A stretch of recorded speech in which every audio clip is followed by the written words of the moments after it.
اعوذ باللہ من الشیطان الرجیم بسم اللہ الرحمن الرحیم اذهب انت واخوك بآیاتی ولا تنیا فی ذکری اذهبا الى فرعون انه طغى فقولا له قولا لینا لعله يتذکر او یخشى قال ربنا اننا نخاف ان يفرط علينا او ان يطغى قال لا تخافا اننی معکما اسمع و ارى۔ سورہ طٰہٰ آیات 42 سے 46۔ اذهب جاؤ، انتا تم، و اخوکا اور تمہارا بھائی، بآیاتی میری آیات کے ساتھ، میری نشانیوں کے ساتھ۔ اب یہاں سے اللہ تعالیٰ نے حضرت موسیٰ علیہ السلام اور حضرت ہارون علیہ السلام دونوں کو جاننے کے لیے کہا کہ اب تم جاؤ اور دعوت کا کام کرو۔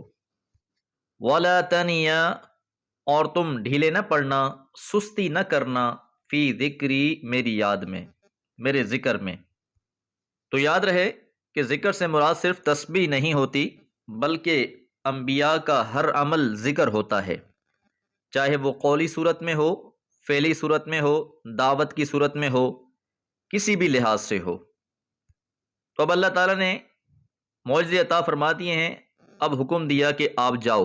جانا کہاں ہے؟ اذهبا، دونوں جاؤ، الی فرعون، فرعون کی طرف، انہ طغی، یقیناً وہ سرکش ہو گیا ہے۔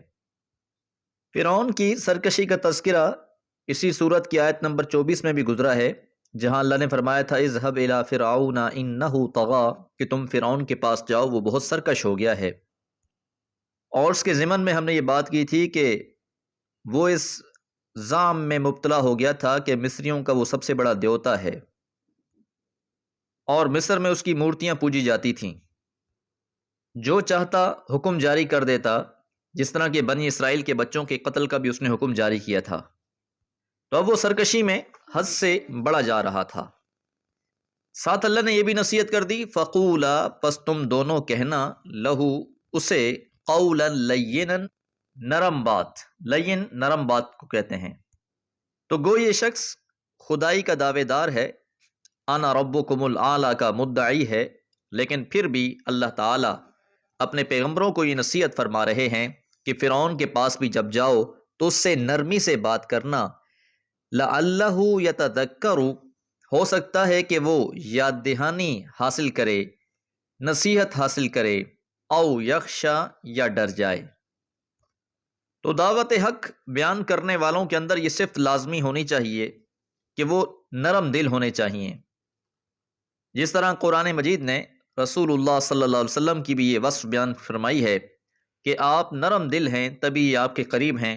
وَلَوْ كُنْتَ فَظًّا غَلِيظَ الْقَلْبِ، اگر آپ سخت دل ہوتے تو یہ آپ سے دور ہٹ جاتے۔ تو دعوت میں سب سے اہم عنصر یہی ہوتا ہے کہ جو داعی ہے، دعوت دینے والا ہے، اس کا انداز، اس کا لہجہ اچھا اور خوبصورت ہونا چاہیے۔ اور دعوت کا جو اصل مقصد ہے وہ یہی ہے کہ اگلا نصیحت حاصل کرے، اللہ کا ڈر اور خوف اس میں پیدا ہو جائے۔ اس لیے فرمایا کہ جب تم نرمی کے ساتھ بات کرو گے تو ممکن ہے کہ وہ تزکیہ حاصل کر لے اور وہ ڈر جائے۔ اب جب اللہ تعالیٰ نے یہ نصیحت فرمائی، قالا، تو دونوں نے کہا، حضرت موسیٰ اور حضرت ہارون علیہم السلام، ربنا، اے ہمارے رب، اننا نخاف، بلا شبہ ہم تو ڈرتے ہیں، ان یفرط علینا، کہ وہ ہم پر زیادتی کر گزرے، او ان یطغی، یا وہ سرکشی میں بڑھ جائے۔ تو دونوں ہی حضرات نے یہ عرض کیا کہ اے ہمارے رب، ہمیں یہ اندیشہ ہے کہ وہ ہمارے معاملے میں غور کرنے سے پہلے ہی یا تو ہم پر ہاتھ ڈالے، یا ہماری بات سنتے ہی برہم ہو کر اس ظلم و ستم میں اور اضافہ کر دے جو وہ اب تک بنی اسرائیل پر کرتا رہا ہے۔ فرطا کے ساتھ اعلیٰ آ جائے تو اس کے معنی ہوتے ہیں کسی اقدام کو جلدی کرنے کے۔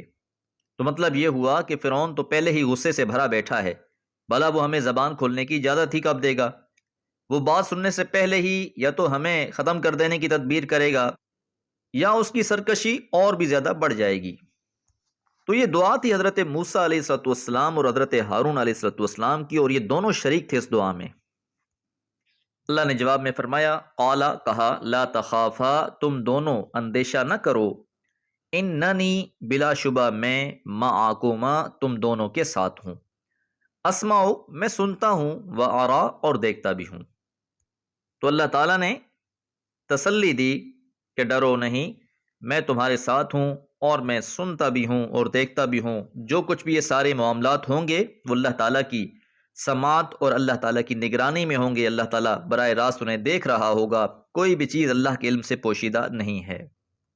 دعا ہے اللہ تعالیٰ ہم سب کو بھی اچھی اوصاف سے متصف فرما دے۔ وما علیہ الا البلاغ۔